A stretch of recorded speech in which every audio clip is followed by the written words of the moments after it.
পুজো দেওয়া কমপ্লিট হয়ে গেছে, এবার কয়েকটা ছবি তুলবো, ধূপকাঠি মোমবাতি জ্বালাবো, দেন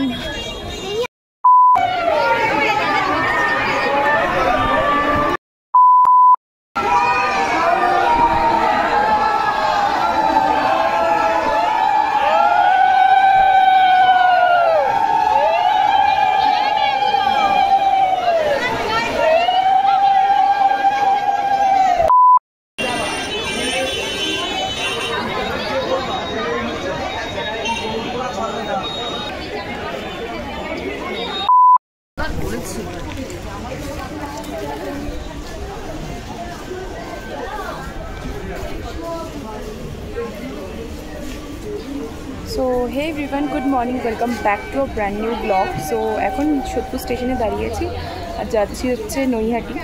সো তোমাদের সাথে ব্লগ শেয়ার করবো, তো চলো দেখতে থাকো। প্রচণ্ড গরম, 8:30 বাজে, মারাত্মক পরিমাণে গরম। পুরো স্নান হয়ে যাচ্ছে আর ওই লাইনে ট্রেন ঢুকছে। তো আমরা চলে এসেছি হচ্ছে নৈহাটি স্টেশনে। এখান থেকে নেমে একটুখানি, জাস্ট এখান থেকে একটুখানি, তো এখন হেঁটে যাব। আমরা সমস্ত কিছু কিনে এনেছি, কারণ এখানে অনেক দোকান পুরো গোল তাল গোল পাকিয়ে যায় কিনতে গেলে জিনিসপত্র। তো অনেক দোকানপত্রই রয়েছে, তোমরা তো সবাই জানো নৈহাটির ব্যাপারে, কিচ্ছু আলাদা করে বলার নেই। তো কিনে এনেছে মা সমস্ত কিছু। এখন যাবো যে ধূপকাঠি মোমবাতি কিনে পুজো দিতে দাঁড়াবো লাইনে।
তো পুজো দেওয়া কমপ্লিট হয়ে গেছে, এবার কয়েকটা ছবি তুলবো, ধূপকাঠি মোমবাতি জ্বালাবো, দেন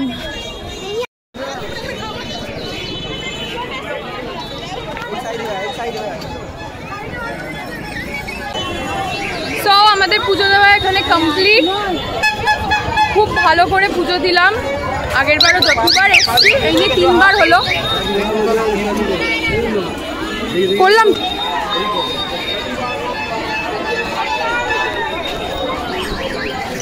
ওপরে বড় বড় করে লেখা রয়েছে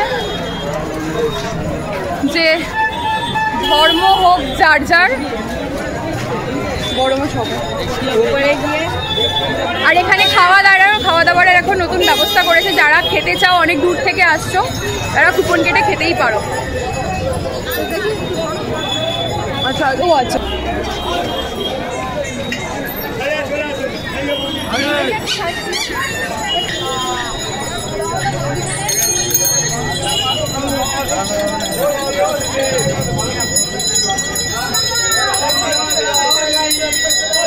সো আমরা এখন আছি হচ্ছে বিধান গার্ডেন। ঠিক আছে, দিদির একটা ইভেন্ট চলছে, তো আমি মা বোন এসছি। সো এখানে সব খাবার স্টল বসেছে, তো একটা হোয়াইট সস পাস্তা নেওয়া হয়েছে। এখন পুরো বৃষ্টি হয়েই চলেছে। এখানে আমি আরও একবার এসেছিলাম, তোমরা ভিডিও দেখেছো। আমার এক দিদির ঠিক আছে ওয়েডিং ছিল 1-1.5 বছর আগে, তো তখন এসেছিলাম, আবার এখন এলাম এক্সিবিশন। সো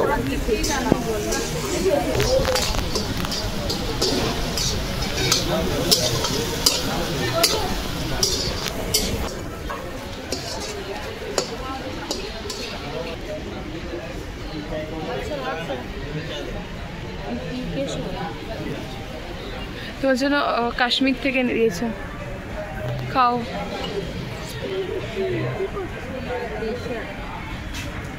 জীবনে মেয়েরাই খাওয়াতে পারবে 50 টাকা। আসলে বপিকে বলতাম একটু খাবার নিয়ে আয়।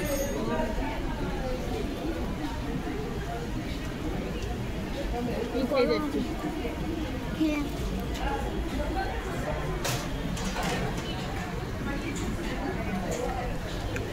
এর থেকে তুই ভালো বানাস, আমি ভালো বানাই, ঠিকঠাক অ্যাভারেজ। 140 আমি হচ্ছে 100 আসতাম ঘরের মতন কি বাইরে খাবার দিই না, আমরা বাইরেও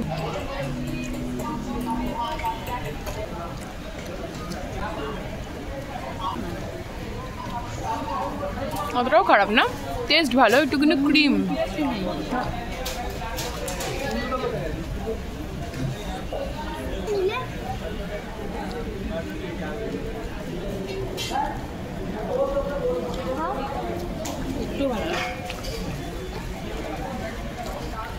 সো আমরা বাড়িতে চলে এসেছি এখন। এটা আমি পরের দিন ভিডিওটা এন্ড করছি। সেদিনকে এত বৃষ্টি হচ্ছিল বাইরে, তো ভিডিওটা মানে বেশ বাড়িতে এসে খুব টায়ার্ড হয়ে গেছিলাম, তো নৈহাটি থেকে এসে তারপর ওখানে গেছিলাম। ঠিক আছে, বলছিল ভিডিওটা শেষ করা হয়নি, তো ভালো এখন শেষ করে দিই। ভালো লাগলে please do like share and comment. আমরা ভেবেছিলাম নৈহাটিতে দুপুরবেলায় মায়ের ভোগ খাবো, বাট আনফর্চুনেটলি হ্যাঁ আমাদের তাড়াতাড়ি হয়ে গেছে। আর ওটা দুপুরবেলায়, মানে আমরা ভেবেছিলাম যদি 11টা সাড়ে 11টা বেজে যায়, তার মানে ওরা 12টা সাড়ে 12টার মধ্যে ওরা ভোগ আরম্ভ করে দেয়, বাট আমাদের হয়েই গেছিলো 10:30টার মধ্যে, তো হয়নি ভোগ খাওয়া। কিন্তু পরের বার যখন যাব ভোগটা আমরা চেষ্টা করব খাওয়ার। আর নৈহাটিতে সবথেকে বড় একটা জিনিস আমার খুব ভালো লাগে বড়মার মন্দিরে, মানে যেটা অন্যান্য আদার্স মন্দিরে, মানে বিপত্তারিণী মন্দির আর এই নৈহাটি মন্দির, ঠিক আছে, নৈহাটির বড়মার মন্দিরে লাইন যতই পড়ুক পুজো কিন্তু তাড়াতাড়ি দেওয়া হয়ে যায়, মানে এত সুন্দর লাইনে গায়। আর সবার জন্য ওপরে লেখা রয়েছে ধর্ম যার যার বড়মা সবার, ওই কথাটা খুব সুন্দর করে ওখানে মেনটেন করা। ওখানে একটাই লাইন হয়, no VIP line, no VVIP line, কিচ্ছু হয় না, একটাই লাইন, সে যেই আসুক না কেন। হ্যাঁ, হয়তো সেলিব্রিটিদের জন্য একটু আলাদা ব্যবস্থা, ওদের জন্য ওদের ব্যাপারটা আলাদা। যারা সব মানে সোশ্যাল মিডিয়া এটা নিয়ে কন্ট্রোভার্সি করে, তাদের সাথে কথা না বলাটাই আমার মনে হয় বেকার। তো ওরা কি করে, প্রসেনজিৎ চট্টোপাধ্যায় এসেছিল, শ্রাবন্তী চ্যাটার্জি এসেছিল, তারাও কি ওরকম লাইনের মধ্যে থেকে যাবে?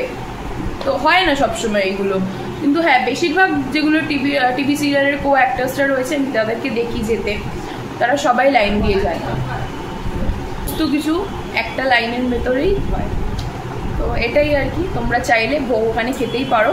আর যদি ভালো লাগলে ভিডিওটা please do like share and subscribe. So আজকের মতন বাই, দেখা হবে অন্য একটা ভিডিওতে।